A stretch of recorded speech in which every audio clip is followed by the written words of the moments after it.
28 अगस्त 1963। जब ट्विटर और फेसबुक कुछ भी नहीं था, तब क्यों 2.5 लाख से भी ज्यादा लोग मार्टिन ल्यूथर किंग जूनियर को सुनने के लिए लिंकन मेमोरियल वाशिंगटन डीसी पहुंचे। आज कई टेक कंपनीज होने के बावजूद भी क्यों लोग एप्पल की महंगी प्रोडक्ट्स खरीदने के लिए कई घंटों तक लाइन में खड़े रहते हैं।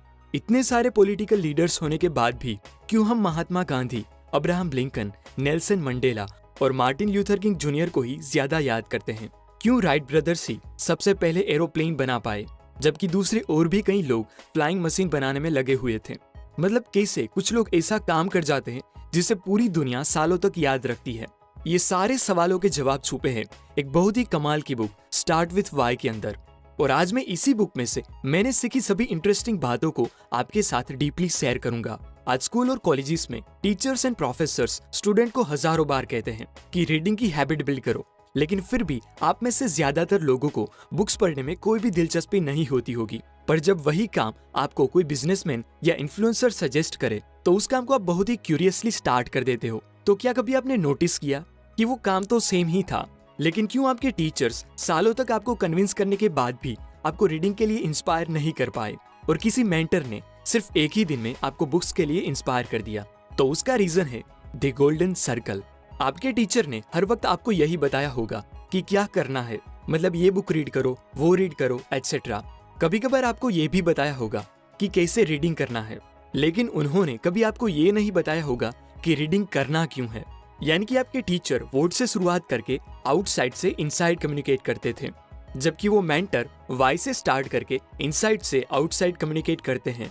वो कहते हैं कि क्या तुम अपनी एक पावरफुल इमेज क्रिएट करना चाहते हो, क्या तुम कुछ ऐसी टेक्निक्स जानना चाहते हो जिससे लोग तुम्हारी बातों को ध्यान से सुने और तुम्हें नोटिस करें, तो लिल लाउंडिस की book how to talk to anyone read करो, जिसमें तुम्हारे ये सारे सवालों के जवाब आसानी से मिल जाएंगे। इस गोल्डन सर्कल का यूज करके किए हुए उनके इनसाइड टू आउटसाइड कम्युनिकेशन से आप इंस्पायर होकर क्यूरियसली रीडिंग स्टार्ट करते हो। दुनिया के जितने भी इन्फ्लुएंसर लीडर्स और मोस्ट ट्रस्टेड ब्रांड्स है, वो सब इसी सेम पैटर्न को ही फॉलो करते हैं कि पहले वाई से शुरुआत करके अंदर से बाहर कम्युनिकेट करना।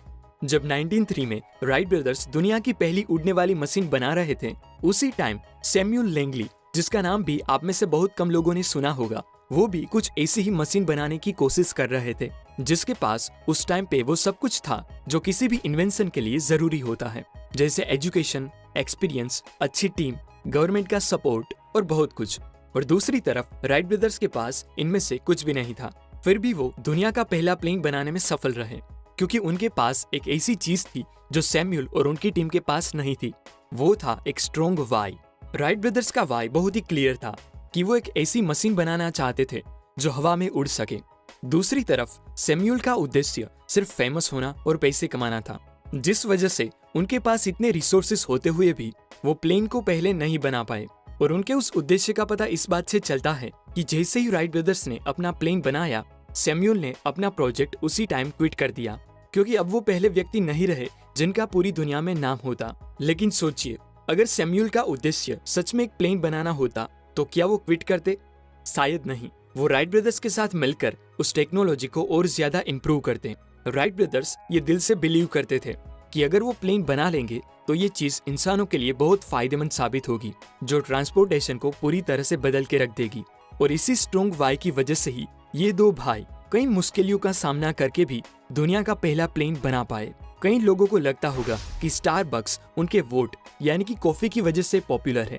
कुछ ये मानते होंगे कि वो हाउ यानी कि उनके स्टोर की लोकेशन और सर्विस की वजह से फेमस है। लेकिन पूरी दुनिया में 30,000 से भी ज्यादा स्टोर वाले स्टारबक्स के ग्लोबलाइजेशन का रीजन उनका वाई है। स्टारबक्स लोगों के लिए घर और ऑफिस से अलग एक ऐसी थर्ड स्पेस क्रिएट करना चाहते थे जहां लोग आराम से अपने दोस्तों के साथ बैठकर बातें कर सके, बुक्स पढ़ सके और रिलैक्स हो सके। और इसी स्ट्रॉन्ग एंड इनविजिबल वाई की वजह से ही लोग उनको इतना पसंद करते हैं। आज सब लोगों को पता होता है कि वो क्या काम करते हैं।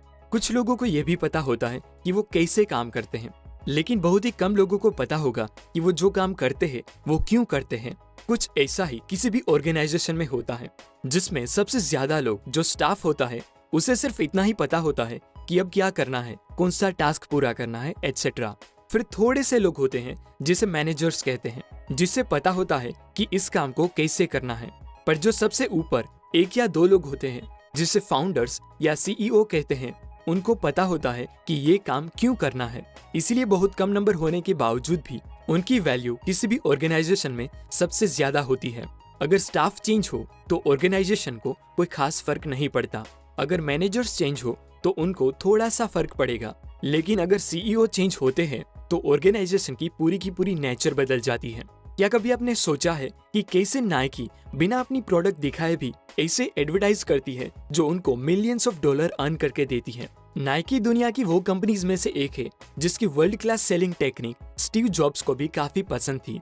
आज बहुत सारी कंपनीज वोडका यूज करके अपनी प्रोडक्ट बेचती है, जिसे फीचर सेलिंग कहा जाता है। ये उस तरह की सेलिंग होती है जिसमें आप अपनी प्रोडक्ट के स्पेसिफिकेशन के बारे में बात करते हो, जैसे ये स्मार्टफोन में इतनी बड़ी बैटरी है, इतने मेगापिक्सल्स का कैमरा है, एटसेट्रा। इस तरह की सेलिंग काफी बोरिंग और वीक होती है। कुछ कंपनीज होती है जो हाउ का यूज करके अपनी प्रोडक्ट बेचती है, जिसे बेनिफिट सेलिंग कहा जाता है। ये थोड़ी अच्छी सेलिंग होती है क्योंकि ये रिलेट करती है आपके कस्टमर्स को कि ये चेयर बहुत ही आरामदायक है जो आपके पोस्चर को मेंटेन करेगी, ऐसा कुछ। पर नाइकी और एप्पल जैसी बहुत ही रेयर कंपनीज है जो वाई का यूज करके अपनी प्रोडक्ट बेचती है, जिसे कोर सेलिंग कहा जाता है। इस तरह की सेलिंग सबसे पावरफुल सेलिंग मानी जाती है। इसमें आप सिर्फ प्रोडक्ट नहीं पर अपनी कोर वैल्यूज और बिलीफ्स बेचते हो, जिसके लिए आपकी कंपनी स्टैंड करती है। ये उसके बारे में है कि लोग आपको किस तरह से देखते हैं। यही रीजन है कि नाइकी और एप्पल जैसी ब्रांड अपनी वैल्यूज के दम पर बिना अपनी प्रोडक्ट दिखाए भी पावरफुल एडवर्टाइज कर सकती है। अब मैं आपको वो एग्जैक्ट बायोलॉजिकल रीजन बताता हूँ कि क्यों लोग वोट और हाउ यानी कि आपके आउटसाइड टू इनसाइड कम्युनिकेशन से इंस्पायर नहीं होते, पर वाई यानी कि इनसाइड से आउटसाइड कम्युनिकेशन से इंस्टेंटली इंस्पायर हो जाते हैं। अगर आप ह्यूमन ब्रेन के क्रॉस सेक्शन को देखो तो वो 3 हिस्सों में डिवाइडेड है, जो रिलेट करता है गोल्डन सर्कल से।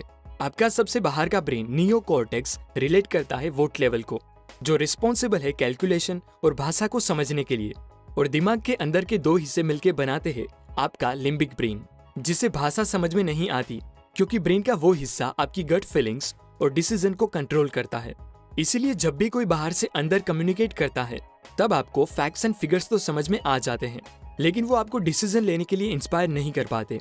पर जब कोई वाई का यूज करके अंदर से बाहर कम्युनिकेट करता है तब वो डायरेक्टली आपके डिसीजन को कंट्रोल करने वाले लिम्बिक ब्रेन को एक्टिवेट करता है, जिससे आप एक्शन लेने के लिए इंस्पायर होते हो। फिर हाउ और वोट आपके उस डिसीजन के सपोर्टर बन जाते हैं कि आपने लिया डिसीजन बिल्कुल सही है। न्यूरो साइंटिस्ट रिचर्ड रेस्टक कहते हैं कि फैक्ट्स एंड फिगर्स के आधार पर लिए गए डिसीजन ज्यादातर लोअर क्वालिटी के और कंफ्यूजिंग होते हैं, पर गट डिसीजन फास्ट, हायर क्वालिटी के और हमेशा सही होते हैं। यही रीजन है कि आप एप्पल यूजर को कितने भी फैक्ट्स एंड फिगर्स बता के समझाओ कि एंड्रॉइड एप्पल से बेहतर है, लेकिन फिर भी वो एप्पल इकोसिस्टम कभी नहीं छोड़ेंगे, क्योंकि एप्पल की हर एक प्रोडक्ट का वाई बहुत क्लियर होता है, जिससे उनकी प्रोडक्ट उनके यूजर के लिम्बिक ब्रेन से एक अलग ही लेवल पर इमोशनली जुड़ जाती है। ये बात स्टीव जॉब्स पहले से ही बहुत अच्छी तरह से जानते थे कि डिसीजन लेते वक्त emotional feeling facts and figures को पटक के रख देती है। इनफैक्ट दुनिया का सबसे पहला portable MP3 player Singapore based company creative technology limited ने बनाया था, लेकिन फिर भी वो लोगों का अटेंशन नहीं पा सके। जबकि उसके 2 साल बाद लॉन्च हुए आईपॉड ने म्यूजिक इंडस्ट्री को रिवोल्यूशनाइज कर दिया। तो ऐसा क्यों कि दोनों सेम ही प्रोडक्ट, लेकिन एक प्रोडक्ट फ्लॉप साबित हुई और एक रिवोल्यूशनरी? उसका रीजन है कंपनी का लोगों के साथ कम्युनिकेट करने का तरीका। क्रिएटिव टेक्नोलॉजी ने अपने डिवाइस को 5GB पोर्टेबल MP3 प्लेयर यानी कि वोट से शुरुआत करके लॉन्च किया और वाई तक वो पहुंच ही नहीं पाए। जबकि एप्पल ने कहा कि अगर आप 1000 सॉन्ग्स को अपनी जेब में रख के घूमना चाहते हो तो आईपॉड आपके लिए है, क्योंकि एप्पल जानता है कि जब कोई इंसान एक बार इंस्पायर हो जाए तो उसे फर्दर कन्विंस करने के लिए फैक्ट्स बताने की जरूरत नहीं पड़ती। एक्चुअल में ह्यूमन बिहेवियर को 2 तरीके से इन्फ्लुएंस किया जा सकता है, एक मैनिपुलेशन और दूसरा इंस्पिरेशन। 2004 में जब मोटोरोला ने अपना brand new flip phone Razr launch किया तो उसे प्राइम मिनिस्टर, हॉलीवुड सेलिब्रिटीज और दूसरे कई लोगों ने खरीदा, जिससे सिर्फ 2 साल में ही रेजर के 50 मिलियन से भी ज्यादा यूनिट बिक गए, जो किसी भी कंपनी के लिए बहुत बड़ी सक्सेस होती है। पर अगले कुछ सालों में ही जब उनके कॉम्पिटिटर्स ने रेजर से अच्छे फीचर वाले फोन लॉन्च किए तब मोटोरोला की चमक फीकी पड़ गई। तो सवाल ये है कि इतनी बड़ी सक्सेस के बावजूद भी ऐसा क्यों हुआ कि कस्टमर्स मोटोरोला को छोड़कर जाने लगे? तो उसका रीजन है मोटोरोला ने लोगों को इंस्पायर करने की बजाय मैनिपुलेट किया था। मैनिपुलेशन कई तरह के हो सकते हैं, जैसे कि प्राइस कम करना, सिर्फ फीचर के दम पर प्रोडक्ट बेचना, डिस्काउंट देना, लिमिटेड टाइम ऑफर करना, ये सब मैनिपुलेशन माना जाता है, जिससे थोड़े टाइम के लिए आपकी सेल्स तो इंक्रीज हो जाती है, पर इनसे लॉयल कस्टमर्स नहीं बनते। लॉयल कस्टमर्स वो होते हैं जो मुश्किल झेल कर भी आपकी प्रोडक्ट की प्रीमियम प्राइस देने को तैयार हो जाए। उनको आपके कॉम्पिटिटर से कोई फर्क नहीं पड़ता, फिर भले ही वो आपके जैसी सेम प्रोडक्ट ही सस्ते में बेचे, तो भी आपके लॉयल कस्टमर्स उनसे नहीं खरीदेंगे, क्योंकि वो आपकी कोर वैल्यूज और आपके बिजनेस करने के रीजन में बिलीव करते हैं। जो लोग एप्पल और हार्ली डेविडसन खरीदते हैं, वो लोग कभी भी उस ब्रांड को दूसरी कंपनीज के साथ कंपेयर नहीं करते, क्योंकि वो लोग उस ब्रांड की वैल्यूज, बिलीव्स और वाई के साथ एक डीपर लेवल पर कनेक्टेड होते हैं। इसीलिए कंपैरिजन का कोई सवाल ही नहीं रहता। फॉर्च्यून 500 कंपनीज का लिस्ट सबसे पहले 1955 में बनाया गया था, लेकिन उनमें से सिर्फ 13% कंपनीज ही ऐसी है जो आज भी उस लिस्ट में एग्जिस्ट करती है। बाकी सब बदल गई, क्योंकि आज ज्यादातर सेलर्स अपने कस्टमर्स को इंस्पायर करने की बजाय मैनिपुलेट करने लगे हैं। उनको डिस्काउंट और कम प्राइस पर अपनी प्रोडक्ट बेचने की कोशिश करते हैं, लेकिन वो ये नहीं जानते कि अगर आपके कस्टमर्स को एक बार डिस्काउंट और कम प्राइस पर चीजें खरीदने की आदत पड़ गई, तो वो कभी भी आपकी प्रोडक्ट को फुल प्राइस पर नहीं खरीदेंगे। इसलिए बिजनेस में आपको मैनिपुलेशन करके चीजें बेचने वाले डीलर के माइंडसेट की नहीं, लेकिन लोगों को इंस्पायर करके उनको अपनी कोर वैल्यूज और बिलीफ शेयर करने वाले लीडर के माइंडसेट की जरूरत होती है। माइक्रोसॉफ्ट के सेकंड सीईओ स्टीव बॉलमर कंपनी की एनुअल ग्लोबल मीटिंग में स्टेज पर जोर शोर से बोलते, स्टेज पर जंप मारते और चीख के चिल्ला के उनकी काम करने की एनर्जी लोगों को बताने की कोशिश करते, क्योंकि वो मानते थे कि एनर्जी से आप क्राउड को मोटिवेट कर सकते हो। पर क्या स्टीव बॉलमर की वो एनर्जी 80,000 से भी ज्यादा एम्प्लॉय को महीनों तक फोकस्ड रह के काम करने में हेल्प कर सकती थी? शायद नहीं, क्योंकि एनर्जी लोगों को थोड़े टाइम के लिए तो एक्साइटेड कर सकती है, पर लंबे टाइम तक इंस्पायर नहीं रख सकती। दूसरी तरफ माइक्रोसॉफ्ट के founder and first CEO Bill Gates थे, जो बाकी पब्लिक स्पीकर की तरह एनर्जेटिक नहीं थे। वो थोड़े साई और सोशल मिसफिट लगते, पर जब वो स्टेज पर बोलते तो लोग उछल कूद करने की बजाय उनके हर एक शब्द को ध्यान से सुनते, और उनकी बातों से माइक्रोसॉफ्ट में काम करने वाला हर एक इंसान सालों तक इंस्पायर्ड रहता, क्योंकि energy excites but charisma inspires. यही रीजन था कि 1963 में 2.5 लाख से भी ज्यादा लोग लिंकन मेमोरियल वॉशिंगटन डीसी पहुंचे, जहां पर मार्टिन ल्यूथर किंग जूनियर ने I have a dream speech दी, जो आज भी दुनिया की फेमस स्पीचेस में से एक मानी जाती है। दुनिया के जितने भी ग्रेट लीडर्स हैं, वो आपको कैरिज्मेटिक लगेंगे, क्योंकि उनका वाई बहुत ही क्लियर होता है, जो उनके हर एक मुंह में दिखता है। अगर आप गौर से देखो तो एप्पल की एड में आपको ग्रुप्स उनकी प्रोडक्ट यूज करते कभी नहीं दिखाई देंगे, क्योंकि एप्पल स्टैंड्स फॉर इंडिविजुअल, जो उनकी टैग लाइन थिंक डिफरेंट को प्रमोट करता है। अब साइमन साइनेक की बुक स्टार्ट विथ वाई में से मैंने सीखी सभी बातों की स्क्रीनशॉट समरी बताऊं तो फर्स्ट, वोट, हाउ और वाई के कॉम्बिनेशन से गोल्डन सर्कल बनता है। अगर आप चाहते हो कि लोग आपके काम से इंस्पायर हो और आपकी बातों को नोटिस करें, तो हमेशा वाई से स्टार्ट करके इनसाइड से आउटसाइड कम्युनिकेट करें, क्योंकि इंसानों में जो ब्रेन डिसीजंस और इमोशंस को कंट्रोल करता है, वो limbic brain facts and figures से नहीं, पर वाई यानी कि आपकी core values and belief system से एक्टिवेट होता है। सेकंड, मैनिपुलेशन करके आप थोड़े टाइम के लिए फेमस हो सकते हो, पर उनसे लॉयल्टी नहीं बनती। इसीलिए लोगों को मैनिपुलेट करने की बजाय उन्हें इंस्पायर करें, क्योंकि जब कोई इंसान इंस्पायर हो जाए तो उसे फर्दर कन्विंस करने के लिए फैक्ट्स बताने की जरूरत नहीं पड़ती। And third is energy excites but charisma inspires. मैं चाहता हूं कि आप इस बुक के प्रिंसिपल्स को याद रखने की बजाय इसे फील करो। इसीलिए पैसे आपके लिए दुनिया की सबसे बड़ी टेक कंपनी की 1997 की एड, जिसमें उनका वाई बहुत ही क्लियर दिखता है। धन्यवाद। Here's to the crazy ones, the misfits, the rebels, the troublemakers, the round pegs in the square holes, the ones who see things differently. They're not fond of rules, and they have no respect for the status quo.